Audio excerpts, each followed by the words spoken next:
Senhoras e senhores, muito bom dia. 8/4/2026. Nós começamos mais um Morning Call da Alta Vista Investimentos, hoje com o nosso economista-chefe, Guilherme Jung. Jung, muito bom dia, seja bem-vindo. Bom dia, é um prazer estar aqui com vocês hoje. Jung, eu tenho uma pergunta para você apenas e o resto é com você. A pergunta é: Trump, always chicken out? Pois então, Orlando, exatamente, né? O que a gente tem visto nos últimos dias é esse morde-a-sopra do Trump, né?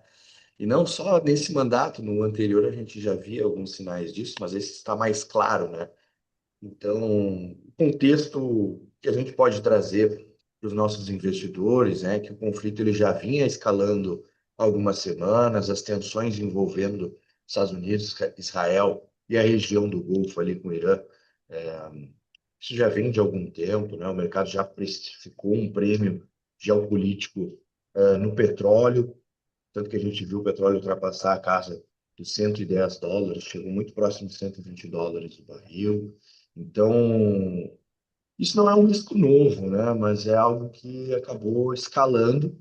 E então o Trump deu 7 dias, né, de cessar-fogo para buscar um acordo com o Irã e até fez um ultimato das últimas 48 horas, né, no meio da Páscoa, exigindo a abertura do Estreito de Hormuz, um discurso muito extremo, né, de percepção até de um conflito total ali na região, disse que poderia dizimar a civilização, né, persa, né, a civilização iraniana, que tem descendência persa, e o mercado saiu de um risco latente para um risco eminente nos últimos dias.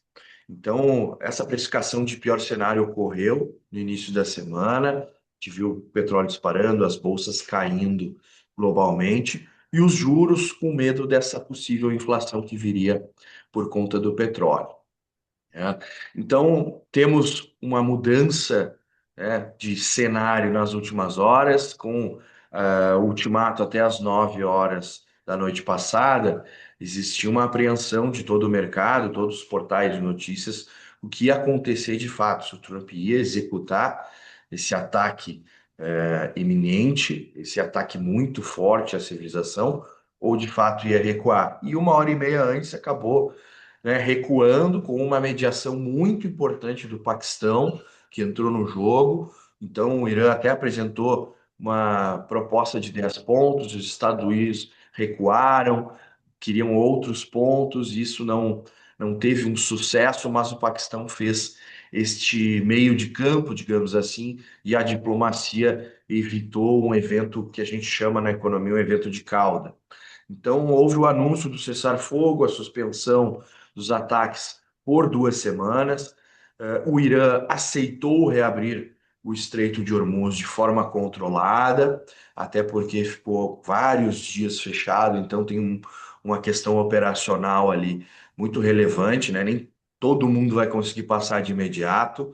As negociações elas foram marcadas, ao que tudo indica, para sexta-feira, mas não é um acordo de paz, não é um momento mais, digamos assim, ah, positivo, né? É uma pausa para negociação. Eu acho que isso tem Mas que ser qualquer negociação é melhor que nenhuma negociação, né? exatamente, exatamente. Mas a gente também já viu isso anteriormente, né? Avançar para uma negociação e depois recuar. Então a gente precisa ter cautela ainda nesse cenário, tá? É uma guerra de narrativas. Os Estados Unidos, por exemplo, se declara vitorioso nessa questão diplomática, e o Irã de forma estratégica, né? Então ambos os lados cantam vitória, mas a gente não tem nenhuma decisão ainda. As negociações vão ocorrer. Ambos estão tentando forçar uma sinalização de força tanto interna quanto externa. Isso é relevante. Quando os dois ganham, normalmente ninguém ganha, né, Orlando? Sim, é E difícil, né? Porque todo mundo quer sair vitorioso nessa história. Muito similar ao que acontece com Ucrânia e Rússia. Os dois querem sair vitoriosos, né? Ninguém quer ceder. exatamente, exatamente, belo exemplo. E o que a gente viu desde então, né, com a abertura dos futuros ontem à noite, o petróleo despencando, é uma remoção desse risco externo, esse prêmio exagerado que a gente viu, então é um reajuste nessa precificação, as bolsas globalmente subindo forte, a gente vai mostrar aqui o dólar ganhando algumas perdas nesse início de manhã, os juros futuros caindo, então o mercado ele não comprou a narrativa de a guerra acabou, mas trouxe um alívio e isso vem sendo precificado, tá? Então antes a gente tinha inflação pressionada por energia, um Fed mais hawkish, um Copom mais hawkish, um ambiente muito defensivo. Agora a gente começa a ter uma pressão inflacionária reduzindo, os juros podendo aliviar e um ambiente ainda defensivo, mas um pouco mais tranquilo. Hoje, uma correção mais favorável ao risco. Então, esse novo driver do mercado, digamos assim, antes da guerra, com uma guerra iminente agora, com um cessar-fogo de alguns dias, de 14 dias, acaba mudando as perspectivas, as expectativas do mercado e também o preço, né, Orlando? Isso é sempre relevante aqui na nossa análise, né? E é interessante como o preço dos ativos vai ser, para o Brasil, é um negócio mais interessante, né? Porque um arrefecimento da guerra, uma possibilidade de voltar petróleos para níveis normais, teoricamente fecharia a nossa curva de juros, ou seja, a inflação arrefeceria, a gente poderia cortar mais juros, o que não necessariamente faria a nossa bolsa subir, porque cerca de 15% da nossa bolsa tem peso em petróleo que derrubaria o preço de uma Petrobras ou uma Prius, por exemplo, que viria para baixo, derrubando 15% o nosso índice, e não necessariamente todas as outras ações fariam subir, é mais ou menos isso, né? Exatamente, né? Tem pontos positivos e pontos negativos dentro desse contexto, né? A gente viu um fluxo estrangeiro muito forte nas últimas semanas. O Brasil é um dos países menos dependentes do Estreito de Hormuz, e vale ressaltar isso, a gente falou em outros morning calls. Isso é relevante também porque a gente nota a Ásia, Japão, Coreia do Sul, ali os tigres asiáticos, todos muito dependentes do Estreito de Hormuz e tiveram recuos nas suas bolsas significativos. Se eu não me engano, a Coreia do Sul teve até um circuit breaker, né? Então, aqui no Brasil, o que a gente viu foi o contrário, o fluxo estrangeiro melhorando, a bolsa tendo um suporte, mesmo em momentos mais voláteis. A Petrobras, de fato, ela está pressionada nesse momento por conta desse canal de commodities. É um recuo do petróleo, isso impacta, obviamente, a principal empresa de petróleo aqui do Brasil, impacto negativo na receita da empresa, mas no canal de juros, a queda global ajuda ao fechamento de curva local, como tu mencionou, né? Então, a gente pode ter alguns reajustes menores do que o esperado nos combustíveis, isso alivia certo ponto o cenário. Eu não acho que a Petrobras vai voltar para o patamar pré-guerra, tá? Eu acho que ainda vai ter um prêmio relevante. Felizmente, aqui dentro da nossa empresa, né, a nossa mesa de renda variável vinha alertando posições com puts, né, proteções que são relevantes em momentos como esse. Quando o ativo sobe muito, a gente precisa proteger esse ganho Eu e documento com uma isso, mudança inclusive, de no cenário. relatório. Exatamente. Então, o efeito local, ele também é relevante dentro desse contexto, né? E até para trazer isso mais claramente, tá, para os nossos investidores, Orlando, eu queria compartilhar aqui a minha tela, a gente falar um pouquinho mais da reação do mercado esta manhã. Pode botar aí.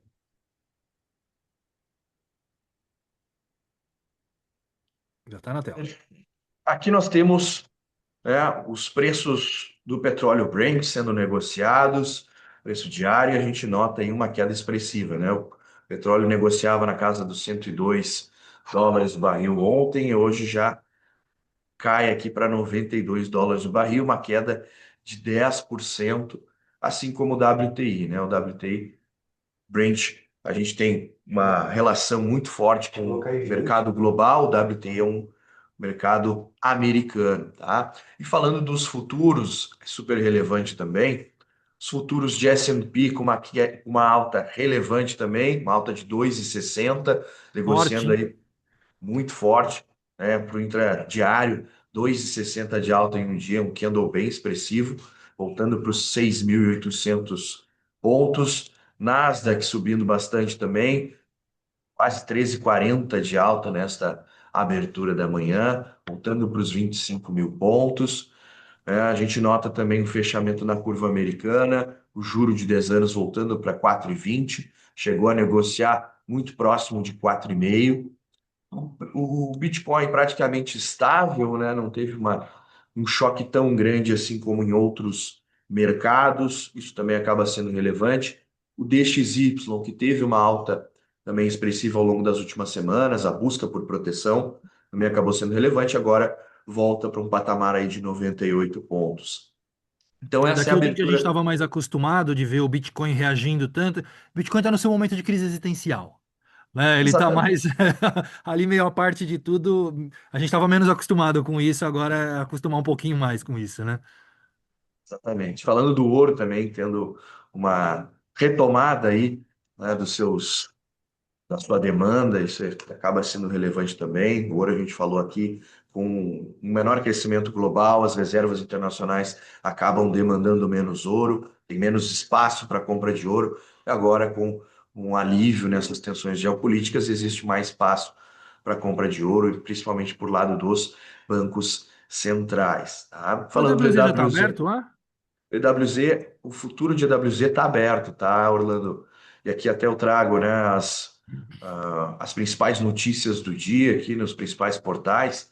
O EWZ subindo 4% nos Estados Unidos com esse cessar-fogo. Petrobras, as ADRs de Petrobras desabando aí 8%. Na Europa, Ásia, os futuros de Nova York também todos subindo. Então, essa diminuição na tensão geopolítica acaba sendo relevante para os ativos que eu também trago, né, outros portais relevantes, né, o Ibovespa, o dólar hoje repercutindo essa trégua no Irã antes da ata do Fed, que será divulgada hoje à tarde, ponto importante também. Na sexta-feira teremos os primeiros dados de inflação relevantes dentro desse contexto, teremos o CPI dos Estados Unidos, teremos o IPCA aqui no Brasil, então serão dados extremamente relevantes para o mercado, tá, Orlando? E aqui trazendo o Investing também, acho que a gente está sem aqui o acesso da Investing, mas as ameaças do Trump ao Irã expõem esses limites também para a política americana. Mas o principal ativo, né, acaba sendo o petróleo, assim, nesse início de manhã, caindo aí 10% do fechamento de ontem. Então, é uma mudança de mercado, uma mudança relevante. A gente precisa estar bem posicionado, bem protegido também. Então, por isso, o acompanhamento de uma assessoria de investimento, acompanhamento da nossa mesa de renda variável. E a nossa figura aqui para filtrar as informações relevantes e mostrar as tendências é super relevante, né, Orlando? Pois é, não é só informação, é saber o que fazer com ela. Por isso a gente sempre convida o nosso cliente, quem não é nosso cliente também, a acessar aqui embaixo, fazer sua inscrição e acompanhar o ponto de vista, né?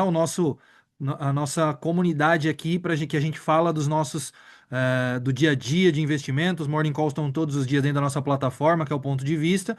Só acessar, clicar, faz seu cadastro, você vai ter acesso aí a todo dia de manhã alguém comentando. O Jung já é a segunda vez essa semana aqui, tá? Tá toda vez despontando mais aqui com a gente. Eu acho sempre relevante ter você aqui, Jung. Passamos por algum tema? Temos ainda algum para passar? O dever me chama, né, Orlando? Então, acho que por hoje é só. Então, muito obrigado, Jung, pela participação. Para você, nosso cliente, mais uma vez trouxemos um diferente ponto de vista para você e para você avaliar, para que você possa ter o seu ponto de vista lá na frente. Um excelente dia, excelente semana. Ainda é quarta-feira, né? Excelente semana a todos. Até mais. Ótima semana, pessoal. Tchau, tchau.